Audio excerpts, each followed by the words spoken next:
first and foremost, I would think that the headline news, even though it's a couple days old, would be Rhett Lashley gaining the head coaching job at SMU in place of Sonny Dykes, who moved on to TCU. Mm-hmm. And, just your evaluation of Rhett Lashley's performance at Miami and what is needed in that role going forward. Yeah, it's funny because Sonny Dykes moves across the Metroplex, from Dallas to Fort Worth, which is not far. And then it's a stone's throw, really, to the other school in that close area. And then you got Rhett Lashley going back from whence he came, because he was there as the OC under Sonny Dykes before he came to Miami. Overall, I think that Rhett Lashley did an admirable job. If I were to give his tenure here a grade, even with room for improvement, I'm going to give it a B+. And that's really because the offense being brought into this millennia.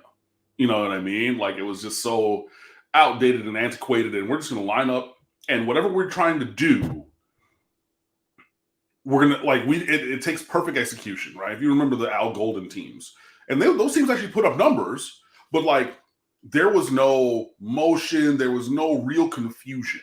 It was, we're going to line up and we're just going to do this. And then some of the things that they tried to do while doing that didn't really work.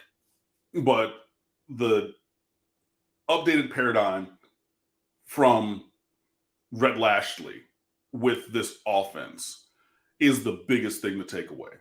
Then you get very good quarterback play each of the last 2 years, which we're going to talk about. Yeah, De'Aaron King last year, who probably played some of the best quarterback that, you'd ever seen him play and he'll ever play in his life.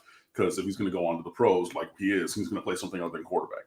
So some of the best quarterback play of his career as a quarterback happened under Rhett Lashley. We've seen the development of Tyler Van Dyke. And again, there are things that you could want to see better, right? Like inside zone from shotgun on 4th and 1 all the time. How many times do we not get that?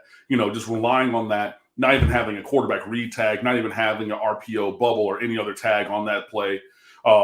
In the offense, dictate or very clearly kind of tipping their pitches, if you will. Like, we're going to run this. And the defense is like, cool, so we're going to walk guys down and crash from everywhere, and we're going to stop that. And like, no, we're going to run it. And hope you don't tackle us. There were some of those things. Giving Brashard Smith, I think, 2 plays this year when he was not getting the jet sweep touch pass. Like, twice, right? Once was last game, and the other one was the game before. The one last game went for 7. 7 yards. The one the game before against Virginia Tech went for 7 points because he was loose and nobody could run with it. You know what I mean? But every other time that you put him on the field, he does the same thing. But you have this dynamic, fast weapon who, you could use in so many different ways. That's something that, you could want to see improved. The consistency in the run game, things like that. There are things that could have been better. But when you take into account what was done, how it was done, and just the fact that the offense was upgraded from what we had previously seen that was so sedentary. Overall, yeah, B+.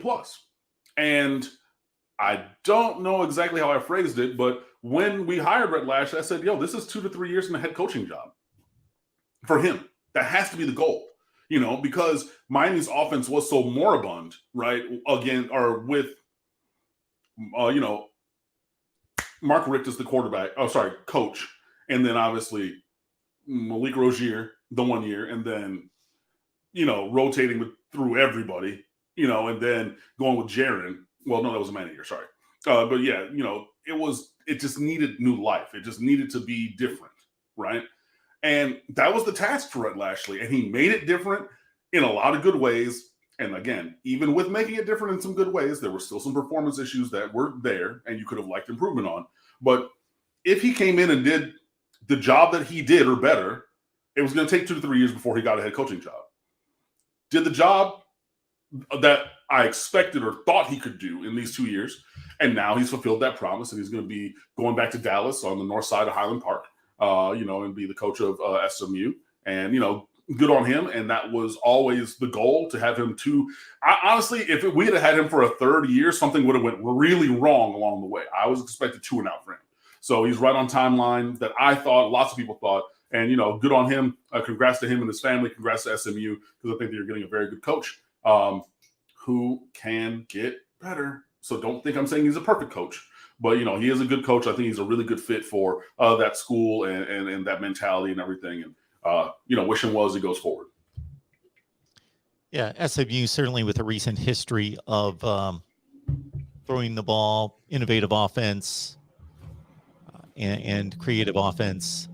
And of course, the most recent head coach, Sonny Dykes, moves on to TCU, who is well-founded in his offensive innovation. And the previous coach to him, Chad Morris, coming in from Clemson as an offensive-minded coach as well.